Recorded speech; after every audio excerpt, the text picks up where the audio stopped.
자, 안녕하십니까 시청자 여러분.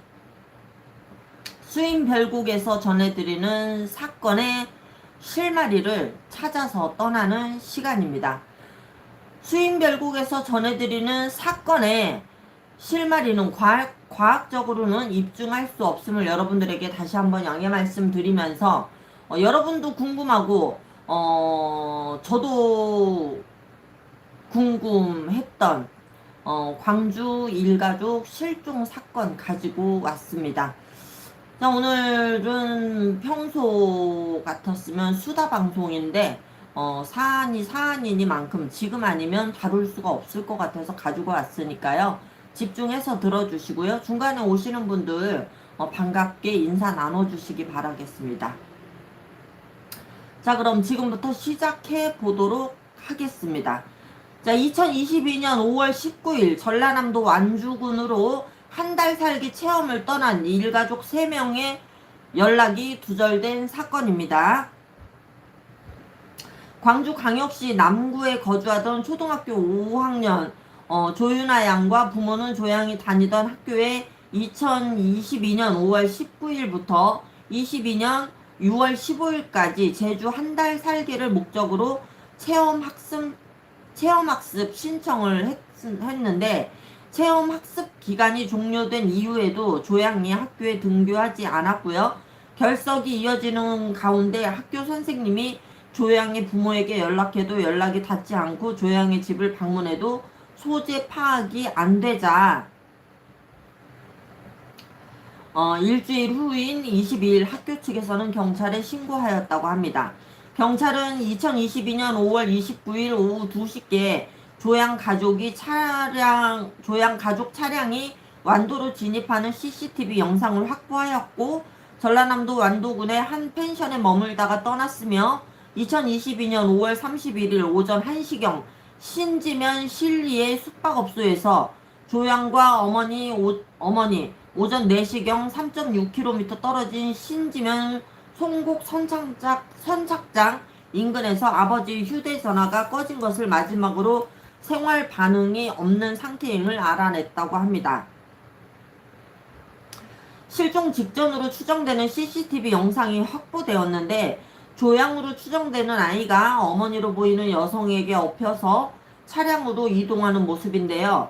명사심리 해수욕장 인근 풀빌라에서 유기를 묵었지만 다른 투숙객과 달리 온수를 사용하지 않았다고 합니다. 또한 목격자들에 따르면 물놀이도 하지 않고 대부분의 시간을 방 안에서 머문 것으로 보인다고 하고요. 31일 새벽 1시쯤 조양과 조양의 어머니의 휴대전화가 숙소 부근에서 꺼지고 3시간 뒤 송곡항 부근에서 아버지의 휴대전화가 꺼졌다고 합니다. 학교에 신고 이후 수사를 진행하던 경찰은 2022년 6월 24일 조양 가족의 거주지인 광주광역시 남구와 전라남도 완도군의 실종 경보를 발령하고 조윤아 양의 신원과 조양 가족의 차량의 정보를 공개했는데요. 초기에 조양의 키가 145cm, 몸무게가 20kg가량으로 잘못 알려져 있었는데 10세 여아 적정 체중이 30에서 35kg임을 감안하면 심각한 저체중인지라 아동학대를 예상하는 반응이 많았는데 이는 잘못된 정보로 실제 몸무게는 40kg로 오히려 통통한 편이라고 합니다. 초등학교 학생의 평균 키와 몸무게 만 10세 어린이 치고도 키가 조금 더 크고 몸무게도 약간 무겁다고 합니다. 조양의 부모는 컴퓨터 관련 자영업을 운영하던 중 사정이 어려워져 2021년 말 폐업한 후 반년 가까이 재직 중인 직장이나 운영하는 사업체가 없는 무직 상태였는데요. 경찰이 집에 찾아가 보니 경제적으로 어렵게 살고 있다는 게 느껴질 정도로 지방이 엉망이었다고 합니다. 그러나 조양 가족에게 채무 등은 확인된 것이 없고요. 범죄 정황 또한 파악된 바가 없다고 합니다. 하지만 조양 가족의 은색 아우디 차량이 완도를 나가는 모습은 포착되지 않았고요. 그렇다고 그들이 배를 탄 기록도 없는데 21세기 현대사회에서 3주일이 넘도록 단 한 번도 휴대전화를 켜지 않았고 단 한 번도 카드 결제를 하거나 현금을 뽑지 않았으며 단 한 번도 인터넷에 접속하지 않는 등 아무 흔적도 발견되지 않았다는 것은 심상치 않은 사태라고 합니다. 경찰은 일가족이 탄 차량이 바다에 빠졌을 경우 등 모든 가능성을 열어놓고 수사 중이라고 밝혔고요. 조사 중 이상한 점이 드러나면 조양 가족은 제주도에서 한 달 살기를 해보겠다며 체험학습을 신청했지만 정작 제주도에는 가지 않았고요. 완도군에서 제주도를 잇는 한일고속 여객선이 매일 다니긴 하지만 밝혀진 일정을 고려하면 대체 며칠간 무엇을 하고 있다가 완도에 도착했는지, 매일 다니는 제주도에 가는 배를 타면 될 것을 완도에 며칠간 머물렀기 때문에 제주가 목적지라기엔 일정이 부자연스럽게 보였고요. 제주에서 완도로 한 달 살기를 목적지를 바꿨다고 보기엔 이들은 농촌 마을을 한 달 살아보기 등 전남 지역 자치단체가 운영하는 행사에도 참여하지 않은 것으로 파악됐다고 합니다. 또한 조양은 광주광역시 남구에 거주하면서 광주광역시 서구 소재 학교를 다녔는데 초등학생의 통학거리 치고는 꽤 먼 거리였다고 합니다. 2022년 6월 26일에는 해경도 경찰의 공조 요청에 따라 조양 가족의 마지막 생활 반응이 나타난 송곡항 일원에서 헬기와 연안 구조정을 동원해 해안가와 바닷속 수색을 진행하기 시작했다고 합니다. 자, 여기까지가 사건의 전말입니다. 여기까지가. 자, 지금부터는 이분들의 생사 여부를 들여다보는 시간을 갖도록 하겠습니다. 오늘 사건은 저도 매우 흥분되고 떨리는데요. 이분들이 제발 살아있기를 바라는 간절한 마음으로 들여다보도록 하겠습니다. 방울소리가 소음으로 여겨지시는 분들은 잠시 음을 조금 음소거를 해두셔도 좋을 것 같습니다.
자, 이분들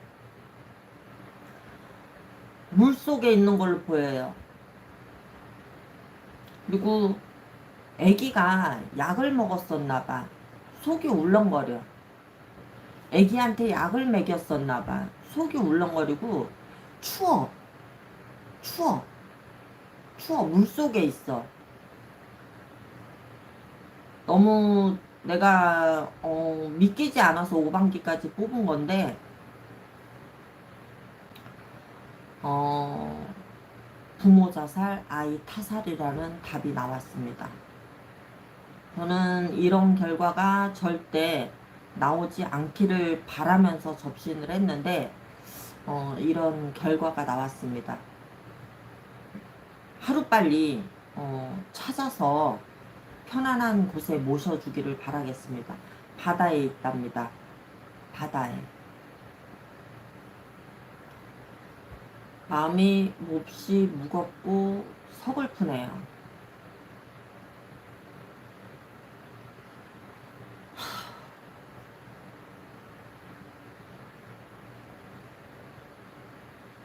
나 어떡하니 눈물이 날라고 그래. 어, 왜 그랬을까요가 중요한 게 아니고, 나 어떻게 눈물 날라고 그러나.